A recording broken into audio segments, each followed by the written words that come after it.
Hey guys, Master Bart here again. How are you today?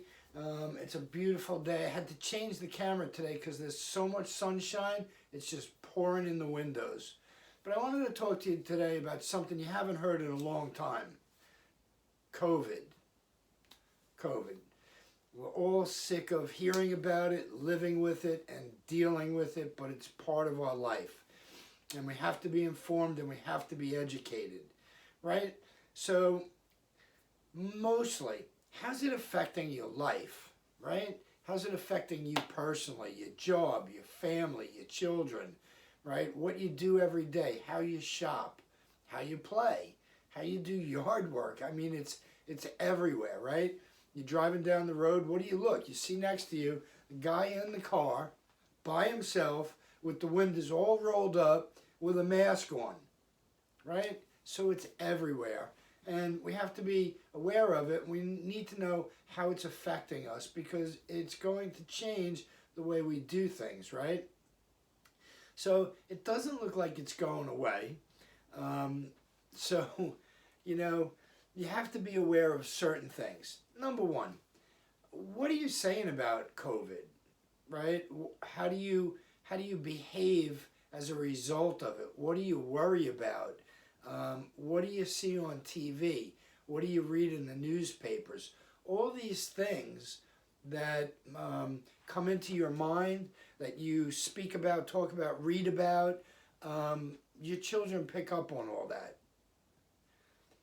So if you have any type of fear, any type of preconceived notion about what it could do, I'm sure children know, you get this invisible disease and, you can be taken away. So your children are linked to you on this unconscious cloud. It's called the parental cloud. It's secondary to the iCloud, but it exists, right? Information that's out there from you, they pick up on and it becomes part of them. It's just the way things happen. And so if they're feeling what you're feeling, if they're hearing what you're saying, then they're saying what you're saying, right? So it makes sense that they're going to inherit like all your feelings, all your preconceived notions, your ideas, your fears. They're going to get all that as well. The problem is that they don't have the ability to manage these feelings, these emotions, the way we do, right? So when you look at the kids, then the kids are displaying symptoms. The kids are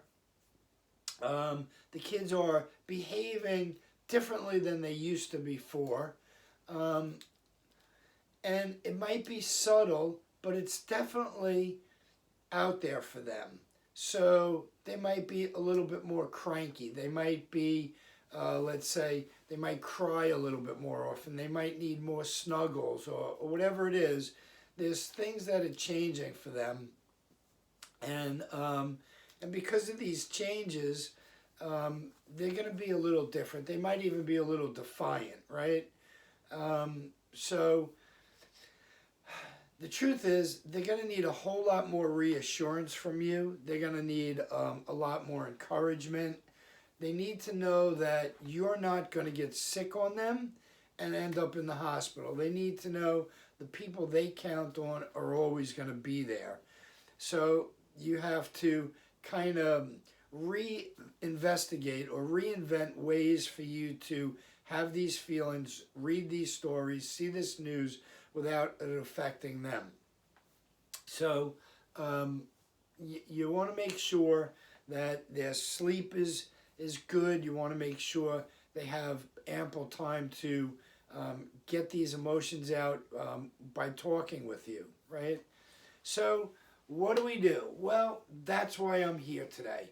I have a few tips to help you, and I'm coming to you as a dad. I work with children all day long. I see how they feel. I see how they're acting. I notice differences, changes in their behavior. They've been with me, some of them for years. And so I want to help you. So the most important thing we can do, number one thing we can do, don't forget this, give them time. Give them your time. If you give them your time, they're going to express emotions to you. You're going to be able to help them deal with how they feel, and they're going to be more grounded and more able to have a semi-normal life amongst all this, COVID stuff, okay? So number one, give them your time. Obviously, I'm a martial artist. So one thing that I would recommend is a lot of roughhousing at home.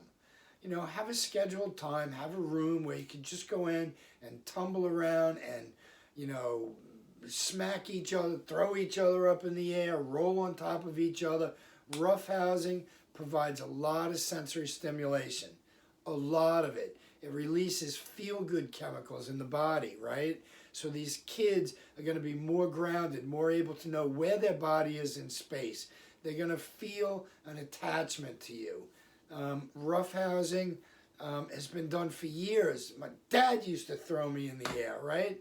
All this sensory stimulation helps children develop on a more integrated level, and they are able to do much better with focusing, paying attention, following directions, being disciplined, all the things you go to martial arts for. So number one thing, roughhousing helps a lot. Next one, you like this too, I can tell. Lots and lots of snuggling. Snuggling is deep pressure. Snuggling is relaxing. It releases oxytocin, serotonin. It increases a sense of safety in your body, right? A sense of belonging. It can change your mood. Your mood could be really crummy, right? And somebody comes over and gives you a hug and your mood just elevates, right? You feel peaceful. It could definitely aid in your sleeping. So there's nothing a little hug can't do. Humans need touch, and hugs are a great way to get it, especially for your children. It's going to give them that sense that everything's okay. All right? So number two, snuggling, lots of horseplay. Number three, get them outside. Let them play outside. Physical activity has a grounding effect. It releases energy. It stabilizes their emotions. There's a reason that Indians wore no shoes. They were barefoot for so long before moccasins came along, because that connection to the earth is where energy comes into the body, and it's where energy is released through the body, right? So outdoor playing, physical activity, really, really good for the kids, and it's beautiful out there today. Look at the sunshine, right? You can see it on the camera. So get them outside, let them play. It's going to help them do everything you want them to do. And lastly, the one last thing that I want to go over with you guys is very simple. Be patient. Be patient with the lady at the food store. Be patient with your neighbor. Be patient with your local martial arts instructor. Be kind. Be forgiving. We are in this together, and we need to make the change. We need to be that beam of light, that beam of love that somebody is missing today. If we are that love, if we are that beam of light, you're going to change someone's life. You're going to make your life better. You're going to make your children's life better. Guys, I'll see you next time. Have a great day.